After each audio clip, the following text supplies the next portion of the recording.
Hello tout le monde, je suis super content de vous accueillir dans cette nouvelle série de vidéos qui est dédiée au langage DAX dans Power BI, un langage super important et on va apprendre ça ensemble pas à pas. Mais avant d'aller plus loin, je voudrais qu'on se remette un petit peu dans le contexte. Qu'est-ce que c'est DAX? À quoi ça sert? Je vais faire un petit rappel rapide. Déjà, DAX, qu'est-ce que ça veut dire? DAX, c'est le petit sigle pour Data Analysis Expressions. Donc, c'est des expressions, des lignes de code qu'on va écrire et qui vont permettre d'analyser vos données dans Power BI.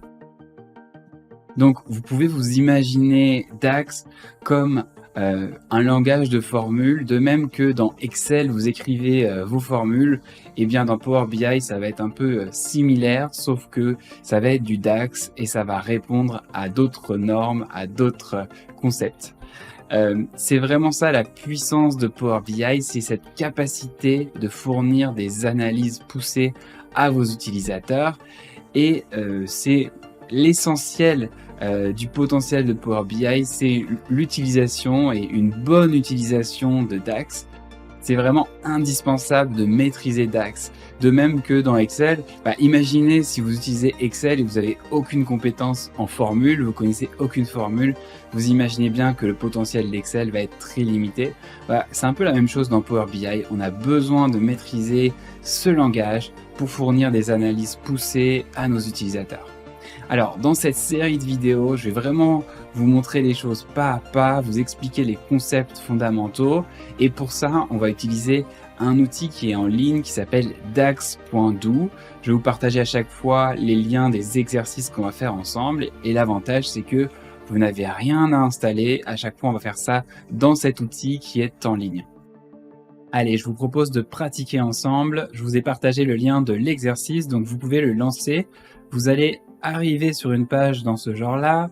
Je vais fermer le pop-up qui apparaît en haut. En bas, il y a un volet. Je vais le rabaisser, comme ça j'aurai plus d'espace. Et vous pouvez voir qu'on a l'exercice du jour, exercice 1, exercice 2. Je vais supprimer l'exercice 1, en tout cas le corriger, on va le refaire ensemble. Donc ici, c'est comme si on était dans Power BI.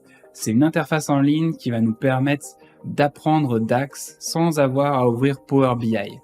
Donc, on a 5 tables dans ce modèle Contoso. Et si on clique sur ce bouton ici, on peut voir les différentes relations qui existent entre les tables. Premier exercice, afficher la liste des différentes brands qui sont disponibles dans le dataset. Donc, si on va dans la table produit, en effet, on a un champ brand. Et pour afficher les différentes valeurs possibles de cette table, on va taper values, on va ouvrir la parenthèse et on va double-cliquer sur brand pour le mettre à l'intérieur et on va fermer la parenthèse. Et maintenant, pour évaluer cette expression, on va ajouter un evaluate juste devant et on va pouvoir cliquer sur run et ça va vous générer un tableau qui va apparaître en bas avec la liste des différentes marques. Donc on voit qu'on a 11 marques différentes. Alors moi j'aime mieux afficher le tableau sur la droite, je vais utiliser ce bouton. Comme ça, j'aurai le résultat sur la droite. Alors, deuxième question, est-ce qu'on peut faire le même tableau, mais cette fois-ci rajouter une deuxième colonne avec les différentes ventes qui sont réalisées? Donc, pour ça, on va utiliser une mesure qui existe déjà dans notre jeu de données. C'est dans la table Sales. Si vous descendez tout en bas, vous allez voir que vous avez une mesure qui s'appelle Sales Amount. Qui est déjà disponible et on voit que c'est une mesure, il y a une calculatrice. Et je vais vous présenter une méthode qu'on va utiliser régulièrement pour afficher plusieurs colonnes dans le résultat. On va taper Summarize Columns, je ferme la parenthèse, et la première ligne, ça va être la première colonne de notre tableau. Donc je vais prendre Product Brand. Et la deuxième ligne, ça va être la nouvelle colonne qu'on va créer, je vais l'appeler par exemple Vente. Et ici, je vais pouvoir ajouter la mesure qui est déjà toute prête. Je vais simplement double-cliquer dessus. Et vous allez pouvoir exécuter ce code. Mais juste avant, rappelez-vous, on va mettre Evaluate au-dessus du code pour que l'outil évalue notre code. Donc, je vais sélectionner le code qu'on vient d'écrire et je vais cliquer sur Run Selection.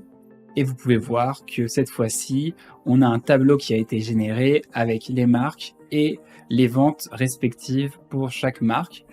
Vous pouvez vous amuser à cliquer sur les différents boutons et vous verrez qu'il y a quelques options pour afficher le tableau différemment. Vous pouvez même générer, si vous le souhaitez, des graphiques. J'espère que vous avez réussi à réaliser avec moi ces 2 exercices. Si vous avez des questions, n'hésitez pas à mettre un commentaire et je serai ravi de vous aider. Et je vous retrouve tout de suite dans le prochain exercice, l'exercice numéro 2.